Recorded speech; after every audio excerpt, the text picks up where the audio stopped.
Assalamualaikum warahmatullahi wabarakatuh. Salam sejahtera untuk kita semua. Perkenalkan, saya Rahmat Purnama dengan NIDN 000308802. Saya merupakan dosen pada program studi Ekonomi Pembangunan Fakultas Ekonomi dan Bisnis Universitas Terbuka.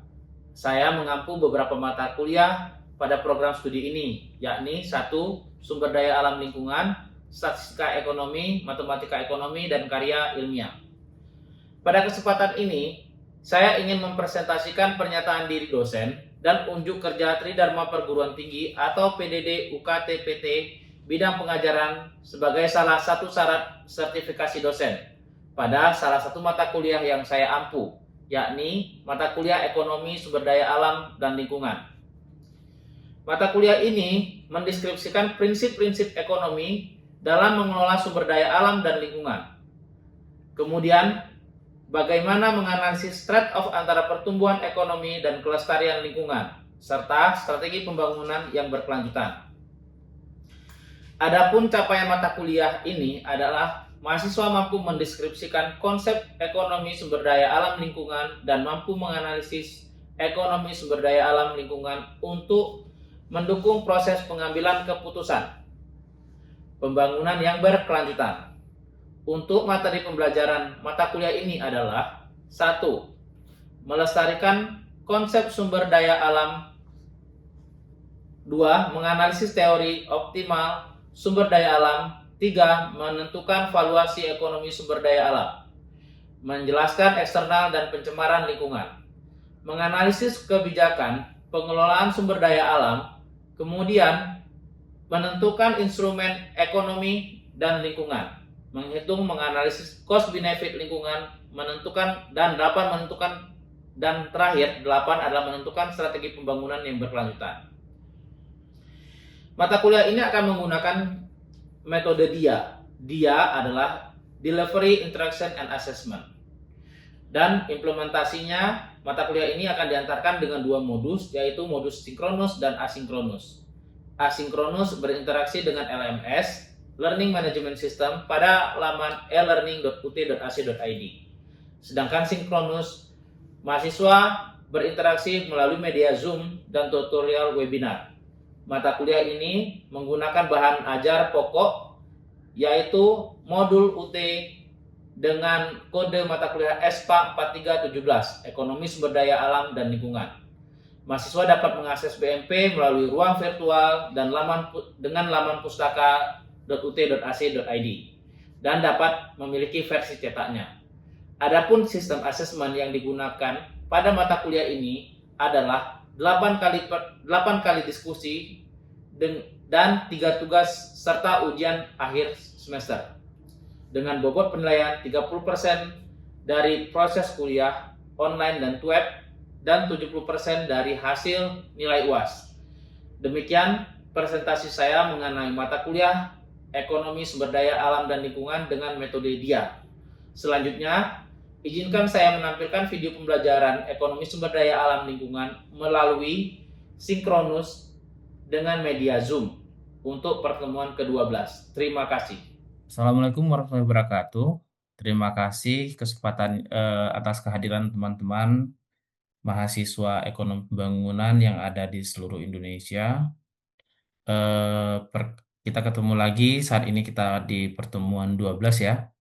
Yang sebelumnya pertemuan 11 itu kita membahas tentang menganalisis studi kasus ekonomi lingkungan baik secara nasional maupun internasional seperti yang sudah kita bahas sebelumnya, dan ini di pertemuan 12 ini kita akan mengangkat sesuai dengan RPS yang sudah disetujui oleh pihak Prodi. Kita akan membahas tentang menganalisa isu-isu terkini ekonomi lingkungan secara global. Yang kita tahu transformasi yang kita tahu eh, perubahan-perubahan itu adalah menuju ekonomi berkelanjutan di era perubahan iklim yang terjadi saat ini, dan isu-isu ini terus berkembang ya eh, hingga eh, hingga ke perubahan iklim. Jadi ekonomi itu nggak cerita tentang makro kru, kemudian apa namanya pendapatan keuangan, terus bagaimana penghasilan, tapi juga mengangkat isu-isu tentang lingkungan secara global itu juga berdampak pada ekonomi. Baik, untuk melanjutkan ke selanjutnya, di sini eh, kita lihat bahwasannya dunia itu berada di persimpangan jalan ya untuk menentukan masa depan planet bumi. Seperti kita ketahui, krisis iklim secara global mendegradasi atau terjadi penurunan tekanan berdegradasi lingkungan yang kita lihat dari panas bumi, terus kemudian kemarin pasca COVID-19 itu terus mendorong terjadi penurunan secara ekonomi. Nah, seperti kita lihat itu merupakan fundamental dari paradigma ekonomi secara global. Sektor-sektor yang fokus pada energi terbarukan, kendaraan listrik, serta pengelolaan sampah daur ulang menjadi pendorong utama untuk pertumbuhan ekonomi saat ini. Yang kita tahu, penggunaan energi terbarukan merupakan energi yang alternatif yang tidak menghasilkan dari eh, pembakarannya ya. Pembakarannya itu tidak merusak lingkungan, tidak meru ya, karena tidak menghasilkan CO2 atau karbon dioksida yang terjadi kerusakan lingkungan dari aktivitas ekonomi. Kemudian definisi ekonomi lingkungan merupakan disiplin ilmu yang mengkaji interaksi antara aktivitas ekonomi dengan sistem ekologi bumi. Pada dasarnya, ekonomi lingkungan berusaha untuk mengatasi kegagalan pasar dalam mengalokasikan sumber daya alam secara efisien dan berkelanjutan. Konsep ini mencakup penilaian ekonomi terhadap jasa-jasa ekosistem, internalisasi dan eksternalisasi lingkungan, dan pengembangan instrumen ekonomi untuk konservasi lingkungan. Jadi, bila kita lihat ada tiga pilar eh, ekonomi lingkungan ini. Tiga pilar itu apa aja? Nah, tiga pilar itu adalah efisiensi ekonomi, keadilan sosial, kemudian berkelanjutan ekologis. Efisiensi energi adalah mengoptimalkan penggunaan sumber daya alam. Jadi, dalam pertumbuhan ekonomi tersebut, nah kita harus mengoptimalkan penggunaan sumber daya alam yang terbarukan. Kemudian, keadilan sosial artinya memastikan distribusi bermanfaat secara adil dan merata. Jadi, eh, penting untuk diketahui bahwasannya eh, untuk menjaga ini semuanya perlu keberlanjutan ekologis, yaitu menjaga integritas sistem alam, yang ketiga pilar ini merupakan dasar transisi menuju ekonomi global. Jadi, tiga dasar ini adalah merupakan isu yang menjadi fundamental untuk menuju ekonomi hijau secara global. Jadi, kalau pembangunan ekonomi eh, tidak berdasarkan keadilan sosial atau berkelanjutan secara ekologis, maka ekonomi lingkungan ini belum tercapai. Kemudian bila kita lihat lagi krisis iklim secara global itu merupakan dampak dan fakta terkini. Bila kita lihat dari dampak dan fakta terkini, kita melihat krisis iklim merupakan titik yang mengkhawatirkan dengan dampak semakin nyata di berbagai sektor ekonomi. Data terbaru menunjukkan dat bahwa emisi gas rumah kaca global terus meningkat meskipun berbagai komitmen internasional telah dibuat. Hal ini bisa dilihat perubahan dampak dari krisis iklim global ini kita bisa merasakan dari cuaca yang ekstrim, perubahan panas, kekeringan, badai tropis, kemudian yang baru-baru ini ya yang terjadi di Indonesia itu adalah banjir, kemudian panas eh, panasnya secara eh, cukup cukup cukup panas, kemudian apa namanya banjir di mana-mana, alam tidak bisa dikontrol, artinya tidak bisa sesuai dengan siklus yang sudah terjadi. Nah, itulah salah satu dampak dari krisis iklim global. Apa dampak dari krisis ini?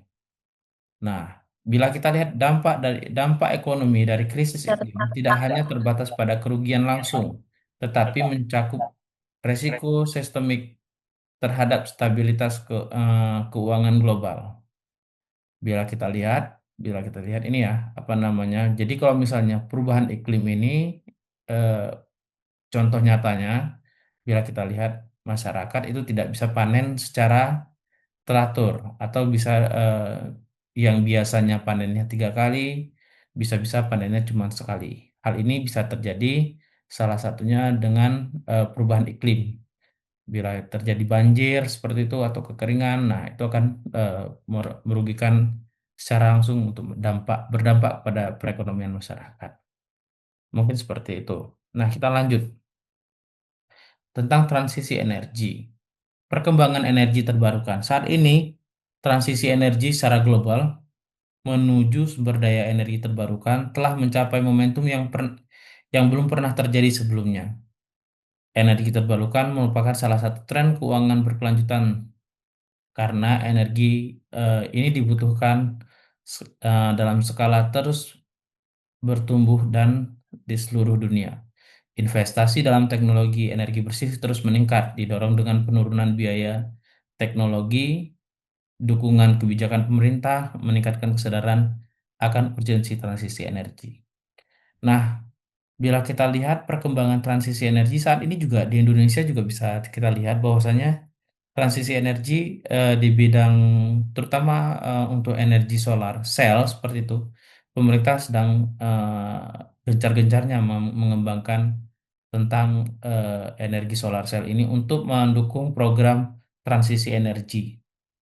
Nah, di mana transisi energi ini juga diharapkan dapat memberikan sumbangsih untuk pertumbuhan ekonomi karena bila dilihat aktivitas semuanya, aktivitas ekonomi masyarakat itu berhubungan erat dengan energi.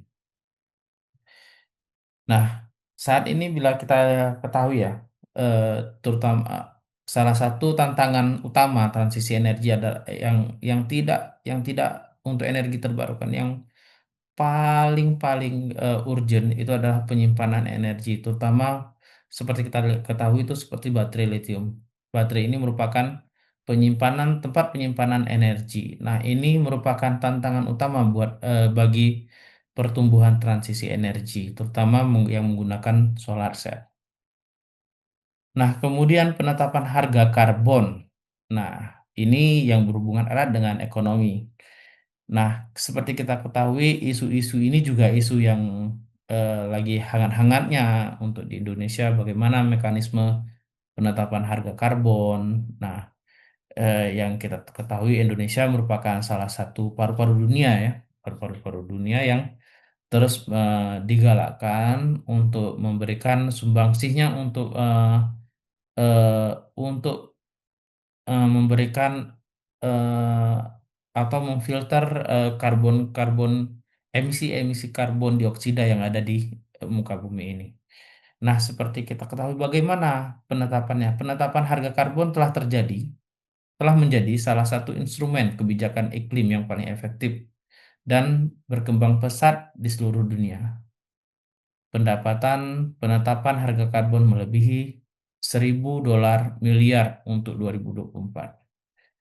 Menurut laporan World Bank yang baru, mekanisme ini memberikan sinyal harga yang jelas kepada pasar tentang biaya eksternalitas karbon untuk mendorong inovasi teknologi bersih, perubahan perilaku konsumen dan produsen. Terdapat dua jenis instrumen penetapan harga karbon, yaitu pajak dan sistem perdagangan emisi atau ETS. Uruguay memiliki tarif pajak karbon tertinggi di dunia. Pada April 2024, terbesar adalah 167 dolar per metrik ton, setara dengan CO karbon dioksida atau CO2. Pajak karbon memberikan kepastian harga, namun tidak memberikan kepastian terhadap jumlah emisi yang akan dikurangi.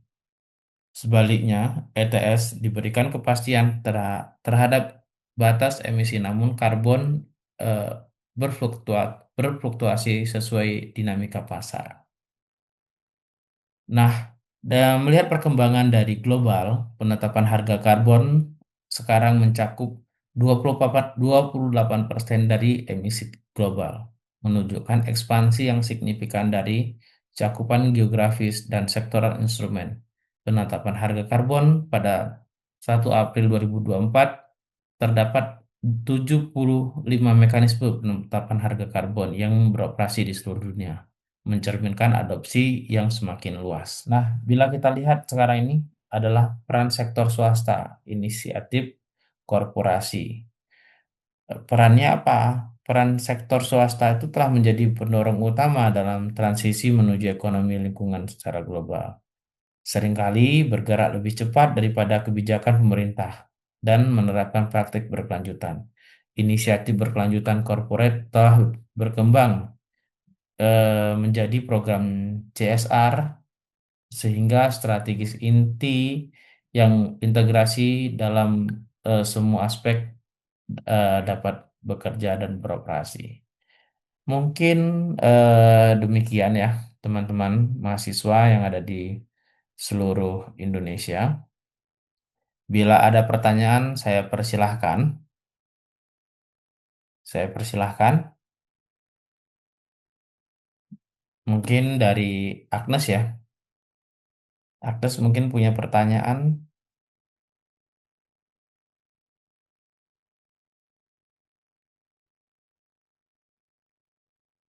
Selamat malam, Pak. Ya silakan dia. Pak, mohon maaf saya izin okem ya, Pak, karena di wilayah saya di kampung saya ini jaringannya ini putus nyambung, Pak. Oh ya, silakan dia. Pak, tadi saya mau tanya kapan itu transisi energi kita butuhin? Itu saja sih, Pak. Terima kasih.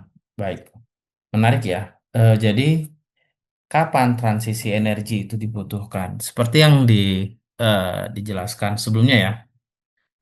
Jadi teman-teman bisa dilihat ya di slide sebelumnya itu tentang kapan transisi energi itu dibutuhkan. Jadi transisi energi itu dibutuhkan ketika saat-saat seperti ini.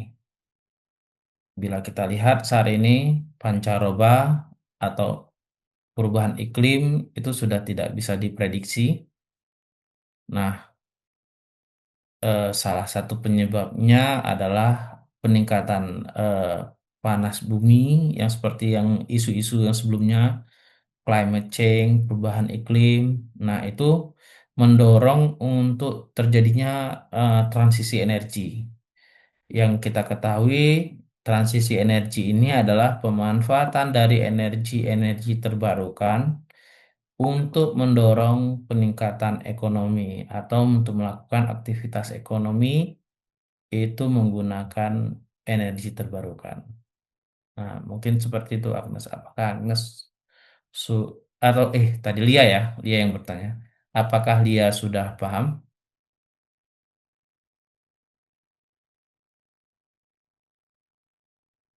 Oke.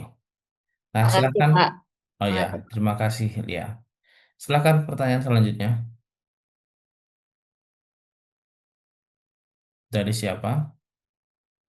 Sebutkan nama, akan saya eh, beri nilai ya. Ada penilaian khusus bagi yang aktif untuk bertanya selain aktif dalam berinteraksi atau hadir dalam malam kegiatan belajar malam ini. Silakan. Izin Pak, saya bertanya. Oh, silakan Fauji ya. Baik Pak, terima kasih sebelumnya. Hmm. Saya ingin bertanya Pak, bagaimana peran korporat dalam mendorong pertumbuhan ekonomi di lingkungan Pak? Nah, Terima kasih. ya terima kasih Fauji ya. Pertanyaannya menarik ya. Jadi peran corporate saat ini, bila kita lihat, eh, korporasi ini merupakan salah satu elemen penting ya dalam pengembangan energi terbarukan. Dan kadang-kadang seperti penjelasan sebelumnya, kecepatan dari eh, pergerakan dari sebuah korporasi itu lebih cepat dari pemerintah karena pemerintah secara mengambil kebijakan atau memutuskan sesuatu itu memerlukan birokrasi yang cukup panjang. Sedangkan korporasi dalam pengembangan eh, transisi energi atau pengembangan energi hijau atau keuangan hijau itu eh, hanya mereka sudah punya regulasi tersendiri, yaitu seperti melalui program CSR mereka. Nah, program CSR ini eh, biasanya itu selalu menyentuh dan tepat pada sasarannya kepada terutama em, masyarakat yang dianggap apa namanya mempunyai kebutuhan atau menjadi prioritas mereka, target prioritas mereka. Mungkin seperti itu. Adakah pertanyaan lainnya?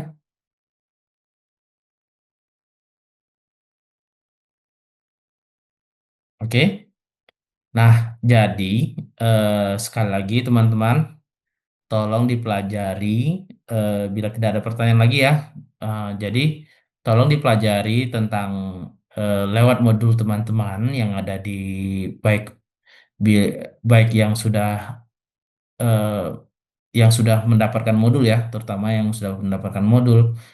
Namun yang belum mendapatkan modul silahkan buka dari RBV atau ruang baca virtual kita yang bisa teman-teman akses melalui web. Nah, silakan bila ada pertanyaan atau interaksi lebih lanjut mungkin bisa menghubungi saya. Eh, Bila tidak ada pertanyaan, mungkin saya tutup acara malam ini. Terima kasih banyak untuk kehadiran teman-teman. Sampai ketemu pada materi selanjutnya, yaitu materi bagaimana eh, isu-isu tentang ekonomi lingkungan dapat meningkatkan eh, ekonomi masyarakat selanjutnya. Nah, kesejahteraan masyarakat ya. Nah, jadi hari ini mungkin pertemuan ini saya tutup dulu. Terima kasih banyak. Assalamualaikum warahmatullahi wabarakatuh. Waalaikumsalam Waalaikumsalam warahmatullahi warahmatullahi wabarakatuh. wabarakatuh. Terima kasih banyak, Pak. Terima kasih banyak. Nanti izin kami kalau tidak mengerti di WhatsApp grup ya, Pak, kami kirim. Baik, silakan. Terima kasih ya semuanya. Demikian paparan video terkait deskripsi pribadi saya yang berkaitan dengan Tridharma Perguruan Tinggi bidang pengajaran. Terima kasih telah menyaksikan, semoga bermanfaat. Wassalamualaikum warahmatullahi wabarakatuh. Salam sejahtera untuk kita semua.